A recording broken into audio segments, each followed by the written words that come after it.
tarde a todas e a todos. Podemos começar? Bom, meu nome é Rafael Marques, eu sou formado em fisioterapia aqui pela Faculdade de Medicina da USP. Durante a minha jornada na graduação, eu participei de Coletivo Negro, tive a honra de participar do Coletivo Negro da Faculdade de Medicina, que é o Coletivo Dupla-E. Participei de centro acadêmico, participei de diversos projetos. E um desses projetos, uma dessas disciplinas optativas que eu cursei, foi uma disciplina da professora Gislene, onde pude ampliar um pouco da minha visão que foi uma disciplina de políticas públicas e raça, né? E ampliei, né, a minha visão sobre esse assunto. E no final da graduação eu emplaquei um TCC, né, um trabalho de conclusão de curso sobre história da população negra. Então, desde a graduação eu vim conversando, dialogando com a Gislene, com outros professores, e hoje estou aqui na posição de organizar esse fórum. Então, peço licença também. Atualmente estou como residente de gestão de saúde aqui no Hospital das Clínicas da Faculdade de Medicina da USP. E eu também estou especializando em Direitos Humanos e Saúde na Fiocruz. Então, obrigado pelo convite. Bom, o fórum ele foi pensado como um momento do evento para realmente ter discussão. Então, a ideia é que a gente tenha alguns convidados aqui que vão fazer falas breves, né, são falas de 10 minutos, para continuar, né, a discussão que já estava tendo sido feita desde manhã. E depois dessas falas nós vamos partir para o debate de fato. Então é interessante que vocês participem, façam perguntas, colocações, considerações, e assim o fórum vai ser alimentado de uma forma muito mais como a gente pensou de fato, de ser um espaço mais aberto do nosso evento. Bom, então eu vou convidar os integrantes da nossa mesa. Primeiro eu vou começar com a Ieda Reis. Ieda, por favor.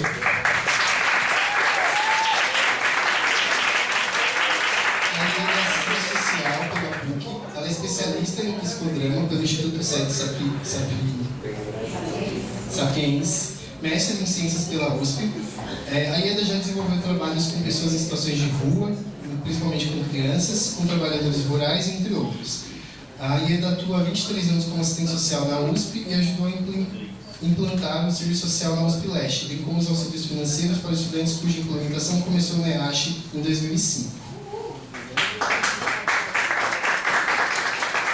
Bom, também na mesa Nabi Oliveira. Nabi é graduada em Gestão de Políticas Públicas pela Escola de Artes, Ciências e Humanidades da USP, onde foi representante discente da congregação e no Conselho Técnico Administrativo. Também na escola integrou o grupo de trabalho na reorganização administrativa e a comissão de acompanhamento da execução orçamentária e coordenou o grupo de trabalho de permanência estudantil.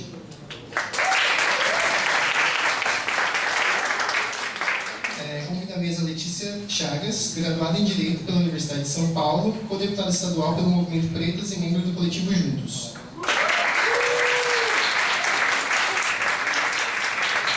Convido Lucas Módulo, mestre em Direito do Estado pela Faculdade de Direito da Universidade de São Paulo, advogado em São Paulo e assessor jurídico na Câmara dos Deputados. O Lucas é especialista em temas de ações afirmativas e métodos de controle antifraude.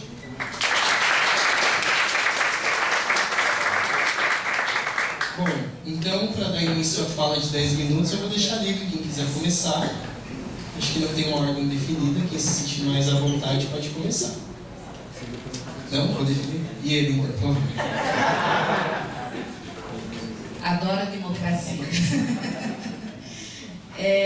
Gente, eu vou provavelmente me repetir coisas que, especialmente na mesa anterior, foi falada, né? O assistente social, ele lida com o cotidiano das pessoas, especialmente com o cotidiano.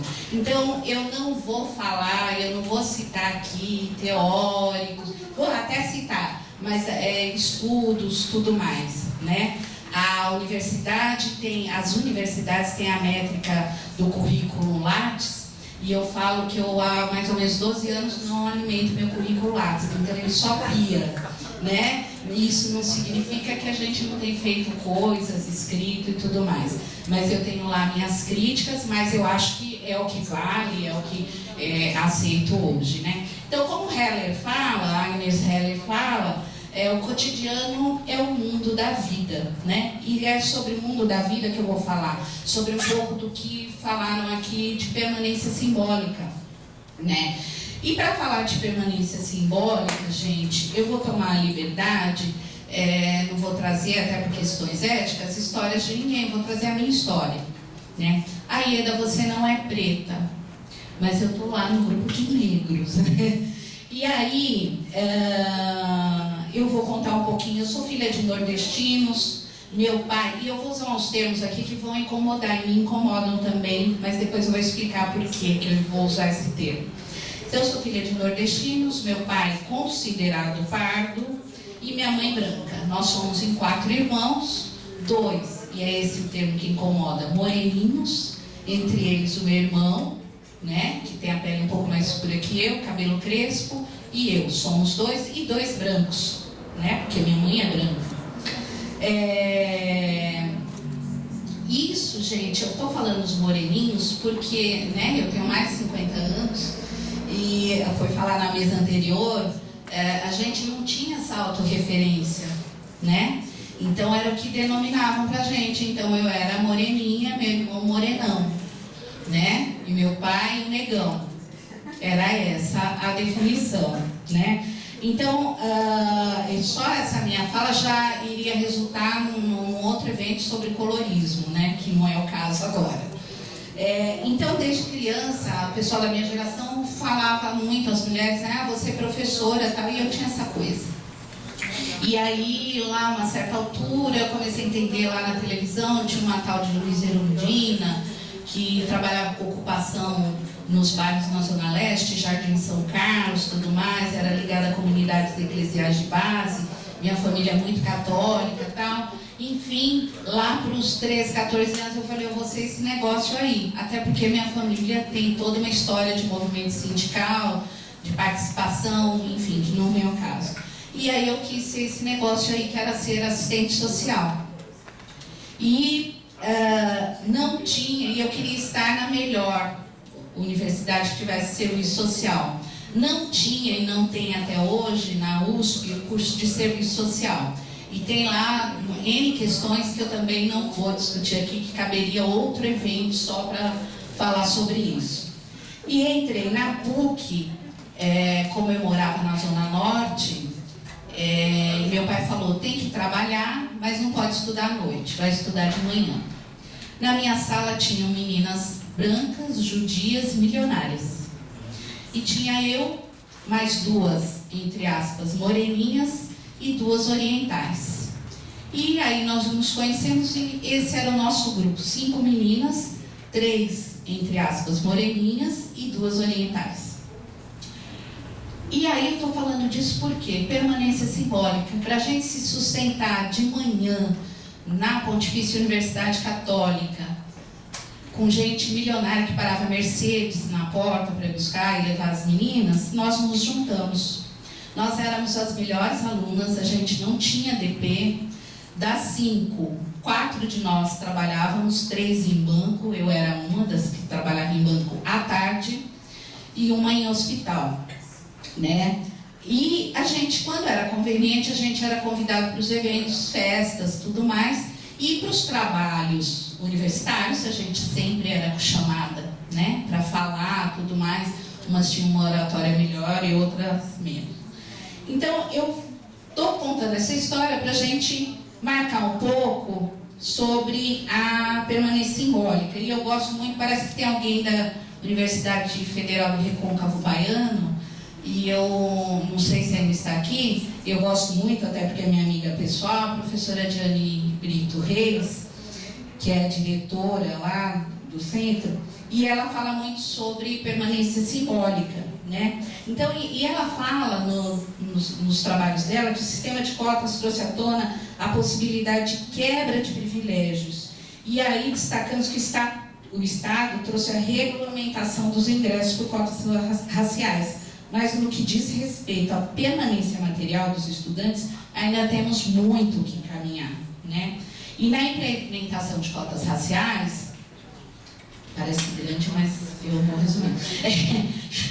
A gente tem que ter programas e projetos para essa permanência, né? Tem que ser uma política efetiva do Estado. E a professora Nilma Gomes, da UFMG, ela afirma abrir as portas dos cursos superiores para a juventude negra é preciso também garantir as condições adequadas de continuidade dos estudos e de formação acadêmica e científica, né? E a professora Diane, ela propõe uma definição da palavra permanência, sob o aspecto da permanência simbólica dentro das universidades, né? Então ela fala que a permanência, ouçam bem, gente, é o ato de continuar, que permita não só a constância do indivíduo, mas também a possibilidade de existência com seus pares, que era isso que eu fazia lá na PUC junto com as minhas colegas. Permanecer não pode ser entendido como simples ato de persistir, que é o que a gente está fazendo hoje, seja como estudante, seja como docente ou seja como funcionário. Não pode ser pensado como simples ato de persistir, apesar de sob todas as adversidades, mas a possibilidade de continuar estando dentro, estando junto, estando em. Pós-pandemia, o quanto a gente está junto, o quanto a gente se compõe, né? Ser reconhecido, ser visto pelo outro é a condição de existência simbólica. E aí tem a premissa do Ubuntu, né? Eu só existo se o outro me reconhece. E se o outro me reconhece como legítimo, aumentam minhas chances de fazer parte, de estar junto, né? O Larry, que é um sociólogo francês que fala sobre educação e sobre sucesso escolar nos meios populares, ele coloca que as condições de existência, e eu acho bastante importante isso, são antes de tudo as condições de coexistência. E aí, segundo ele, e a professora Ediane concorda, e eu também, consideremos coexistência como permanência simbólica, gente, e existência como permanência material, né? Tô correndo aqui que daqui a pouco eu vou apanhar, eu tô fingindo que eu não tô vendo ele aqui do meu lado. As políticas de acesso ao ensino superior trouxeram a presença importante e marcante de estudantes pretos e pobres. Há cursos historicamente que não se observava a nova presença. Então, quando a gente vê, eu vejo a colega, por exemplo, da medicina da USP, quando chega aluno que precisa de permanência estudantil, não só da fisioterapia e tal, mas da própria medicina, parece que é como isso, né? Eu já ouvi de docente falar assim, essas histórias que você conta, você precisa comprovar, que foi o que o professor Alessandro falou aqui, de trazer números, né? Porque parecem lendas, né? Quando eu digo que uma aluna tem 4 filhos, precisa da bolsa, porque o marido também é estudante, ele quer estar na USP, ele tem direito de estar na USP, e ele e ela passaram no vestibular, né? Não é lenda, é um fato que tem que estar acontecendo, né? Então, nós, assistentes sociais da USP, que eu estava falando para a Letícia, que a gente tem, as pessoas têm uma visão da gente como se a gente fosse a bruxa do 71 do Chaves, né? Mas a gente fala sobre permanência numa perspectiva marxista, que a professora Potiara Pereira, ela fala sobre necessidades humanas. Quando a gente fala de necessidades humanas e não fala de mínimos sociais, a gente está falando de necessidade dos coletivos, dos valores, finalidades para a existência, né? E aí, gente, eu vou deixar para discussão, porque a gente, quando fala de permanência simbólica, a gente fala também, tem um professor da psicologia da USP que fala da questão, e eu vou só destacar isso e terminar aqui, da humilhação social, né? Que é disparada a partir do enigma da desigualdade. Essa ideia de enigma se dá devido à dificuldade de se decifrar a mensagem do porquê nos acham inferiores. A humilhação social é um sofrimento provocado pelo impacto psicológico dessa mensagem enigmática e representa a impossibilidade de ser reconhecido como igual. Então, às vezes, eu entro numa sala de aula, eu vou num evento, tudo mais, e a gente sente olhares, sente um incômodo e a gente não percebe porque é o enigmático, né? Então, isso tem a ver com a permanência simbólica, quando o professor que tem um aluno que é chapa, quem não sabe o que é chapa é o cara que carrega e descarrega caminhão e ganha, quanto mais descarregar caminhão, mais ele ganha, e ele chega atrasado na aula, e isso eu estou falando um fato verídico, e vai lá explicar para o professor porque chegou atrasado na aula, e o professor fala assim: se você quer estar na USP, você não precisa trabalhar, você não tem que trabalhar. Ou a aluna que faz curso de História Medieval, e o professor passa um livro em francês, e ela vai lá e fala: olha, não tem uma outra bibliografia, eu sei que essa é essencial, é bacana, tal.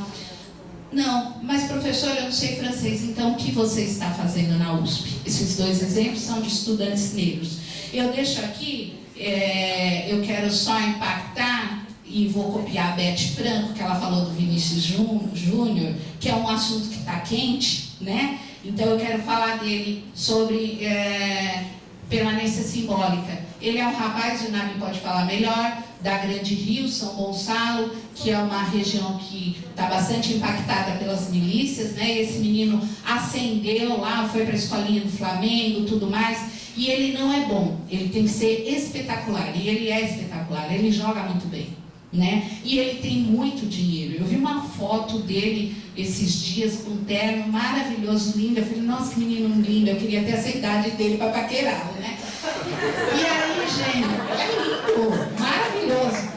E aí, falando da permanência simbólica, gente, ele chegou lá, ele é espetacular. Ele tem que mostrar não que ele é bom, ele é espetacular. E por ser espetacular, ele não tem a permanência simbólica. Ele não é aceito pela sociedade espanhola, né? É disso que eu estou falando, né? Ele tem dinheiro, ele tem status, ele é lindo, ele se veste muito bem, aquele terno estava maravilhoso nele, e ele não tem, ele não tem a permanência simbólica. Ele não é aceito na sociedade espanhola. Malcolm X ou Malcolm X, como queiram, diz: não se tem uma revolução quando se está implorando ao sistema de exploração para que ele te integre. Revoluções derrubam sistemas, revoluções destroem sistemas. Obrigada.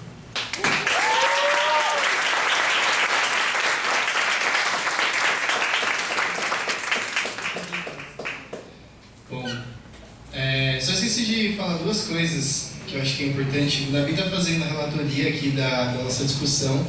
Todas as falas e considerações vão ser anotadas e vão participar de um relatório final, que é um relatório que é muito importante também para fazer uma documentação do que a gente discutiu aqui, né? Então, por isso que é importante a participação de todos quando terminar as falas, tá? Lucas, por favor. Oi, pessoal. Boa tarde. Bom, me chamo Lucas. Eu vim para cá de manhã pensando numa falta, até conversando com os meus colegas de mesa, ia falar um pouco da minha experiência na construção do comitê antifraude aqui da universidade, mas como eu acompanhei boa parte das mesas do dia, eu tive que reestruturar um pouco das minhas reflexões e me lembrei também, vim com essa reflexão, mas não estava pensando em falar exatamente disso, mas eu me lembrei que há um ano e meio, eu recebi um convite da Defensoria Pública do Estado de São Paulo para publicar um artigo numa edição que tinha como tema principal o balanço das ações afirmativas nesse aniversário de 10 anos. Estávamos discutindo principalmente a revisão da 12.711, e aí, na oportunidade, eu encaminhei para a revista um artigo sobre a nossa experiência da USP. Eu falo nossa, mas imagino que não estejamos apenas entre pesquisadores, estudantes, profissionais da Universidade de São Paulo, né? E eu acho que falar um pouco dessa produção, a escrita desse artigo para mim foi muito importante, porque eu tive condições de falar um pouco, documentar a trajetória da política de ações afirmativas da universidade a partir da minha perspectiva, que é a perspectiva de poucas pessoas da universidade, pessoas negras que entraram na universidade antes das cotas e vivenciaram o processo de implementação da política e ainda estão na universidade. Agora, né, eu me formei em 2019, no curso de graduação em Direito, concluí esse ano o meu mestrado no Departamento de Direito do Estado, lá da Faculdade de Direito também. Então eu consegui acompanhar as várias etapas de implementação da política de cotas, Na época, como membro do movimento negro, principalmente do Quilomboche, o coletivo de negros e negras da faculdade, e agora mais na condição de pesquisador, que está analisando a implementação da política de maneira mais presente, né? Eu queria falar um pouco sobre isso e também na expectativa de fomentar o debate, porque eu estou imaginando que depois as pessoas também vão apresentar perguntas, observações. Eu queria aproximar a discussão para a gente falar sobre as bancas de identificação na USP também, que é uma novidade na USP. Tem muita coisa para se falar sobre essa medida de controle antifraude, mas que ela vem a reboque de uma série de demandas que vêm sendo discutidas na universidade já há um certo tempo, até antes da pandemia, né? Eu entendo que a universidade ela passou por 3 momentos muito diferentes de implementação de políticas de ação afirmativa, né? A gente vai nos espaços e vive falando que a USP é nova nesse debate, mas não é uma realidade isso. A USP ela enfrenta demandas do movimento negro há muito tempo, mas principalmente em 2007, quando a universidade passa a implementar o Inclusp, que muitos de vocês conhecem, aquele sistema de bonificação, foi um primeiro suspiro da universidade no sentido de falar, putz, de fato não tem pessoas negras aqui no corpo docente, vamos fazer algo a respeito. E aí a primeira medida foi esse sistema de bonificação, que, para além das várias críticas que a gente tem que fazer, e eu acho que são importantes de serem feitas, foi o primeiro suspiro da universidade, ainda numa reitoria muito travada, né, para esses debates. O Brasil estava muito travado para esses debates, né? A gente não tinha lei de cotas, pouquíssimas universidades implementavam na época.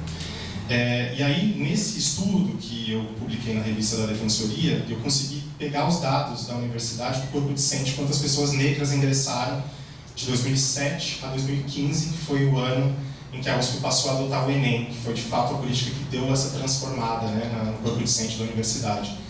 E é muito curioso porque não teve mudança, né? A gente teve 10% de pessoas pretas e pardas em 2007, quando a gente olha os dados de 2015, os mesmos 10%, até um pouco menos, para ser bem honesto com vocês. O que mostra a fragilidade de a gente falar de políticas de ação afirmativa que não sejam políticas de reserva de vagas, né? A garantia de que todo ano vai ter um número certo de pessoas negras no corpo docente. Aí nós tivemos depois esse momento de a própria implementação da política de cotas, né, de reserva de vagas, que também é o mesmo momento em que nascem as discussões sobre as fraudes. Não sei se todos acompanharam ali 2018, 2019, mas a universidade, quando falava sobre racismo, falava sobre pautas, relações raciais em geral, era muito difícil fugir da questão das fraudes, né? Eu ainda estava na graduação, era um garoto negro que estava ansiando ali por novos colegas negros. A Chagas, Letícia, inclusive, foi da primeira turma de cotistas. Foi uma alegria ver pessoas como ela e tantas outras que ingressaram lá na Faculdade de Direito. Mas a frustração foi muito maior do que a alegria quando a gente descobriu que, na nossa percepção do movimento negro, a maior parte das vagas estava sendo ocupada por pessoas que não tinham a fenotipia negra, né? E aí nasce todo esse debate que é ultra sensível. Eu falo nasce porque nasce na USP, mas as mesas da manhã mostraram, e do início da tarde, né, mostraram que esse não é um debate nem um pouco novo. Tem universidades implementando bancas de identificação há bastante tempo. Obrigado. E, enfim, na época a gente tentou organizar um pouco dessa indignação, porque como muitas universidades fizeram, né, no momento desse primeiro contato com as fraudes, foi a imprensa, foi o Twitter, foi o constrangimento de postar foto do fraudador, de fazer todo esse movimento que acaba mais desgastando o movimento negro do que fortalecendo a demanda, né? E a nossa ideia ali foi, gente, calma, vamos sentar, vamos pensar, vamos ler o edital da universidade, vamos ver o que a gente pode fazer para contribuir com a construção de uma alternativa para isso. E aí foi daí que surge o Comitê Antifraude, né, que é essa organização extraoficial, e a gente se encarregou de centralizar as denúncias de fraude que ocorriam em várias unidades de ensino e pesquisa da USP. Nessa oportunidade a gente contou também com uma colaboração muito presente da Defensoria Pública do Estado de São Paulo, inclusive na figura do próprio Vinícius, que participa da organização do evento. E a gente teve algumas conquistas importantes, né, a expulsão de algumas pessoas, um garoto branco em especial, do Instituto de Relações Internacionais. Tivemos algumas vagas conquistadas para pessoas que foram prejudicadas pelas fraudes, conquistadas no Judiciário, graças à nossa interlocução Comitê Antifraude, Defensoria Pública do Estado. E hoje, né, a gente está no que eu chamo dessa terceira fase de implementação da política, né? A gente teve uma troca de reitoria que, por mais críticas que a gente possa fazer, a troca trouxe algumas mudanças bem significativas para o avanço dessa discussão, em especial para a discussão das bancas de heteroidentificação, porque com a reitoria anterior nós não tínhamos muito espaço de proposição, de diálogo, né? Os primeiros casos, quem vai se lembrar, enfim, quem acompanhou vai se lembrar, né? Eu me lembro de entrevistas que os gestores da universidade davam antes de 2019, que falavam que para uma fraude ser investigada era necessário um boletim de ocorrência, né? E aí, enfim, eu sou uma pessoa diretamente interessada numa vaga, o que eu vou fazer numa delegacia de polícia, dar o meu nome para o policial e, enfim, o constrangimento que isso seria.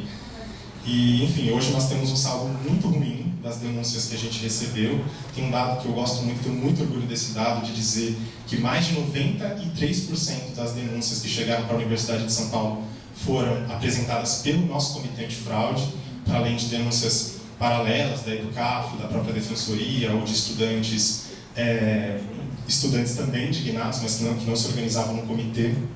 E hoje a gente tem um modelo de banca de heteroidentificação que também nasce com algumas fragilidades, mas que, enfim, carece de uma análise um pouco maior, porque os trabalhos foram concluídos. Quem acompanhou a banca de hoje, a palestra de hoje cedo, com a presença da professora Ana Lana, pró-reitora da PRIP, os trabalhos foram encerrados na semana passada, então a gente ainda não tem os dados completos consolidados, né? Mas eu participei da construção dessa banca de heteroidentificação, tanto do modelo quanto apoiei na formação, na capacitação dos membros, né? Tanto da banca de primeiro grau quanto da banca recursal.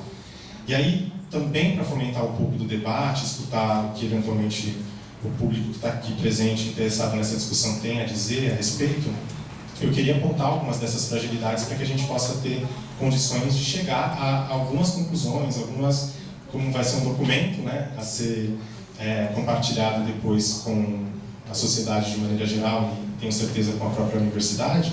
Eu acho que são questões importantes que eu consigo falar em um minuto. Eu escutei, e eu também tenho esse ponto de vista, né? As bancas, não sei se todos estão cientes, elas se dividem de maneira diferente para pleiteantes das vagas afirmativas pelo Enem e as vagas afirmativas da FUVEST. Infelizmente, nós não conseguimos vencer a batalha que era garantir que todos os candidatos, tanto do Enem quanto da FUVEST, fossem entrevistados nessa banca de maneira presencial. Acho que vocês devem imaginar o porquê que a gente faz questão que essas entrevistas ocorram de maneira presencial, porque presencialmente os candidatos aparecem já pintados de preto, com adereços africanos, aparecem impõem uma série de mecanismos de fraude, né, que alguns deles inclusive são difíceis de captar no olho ali, cara a cara com o candidato. Imagine o que não acontece numa banca virtual.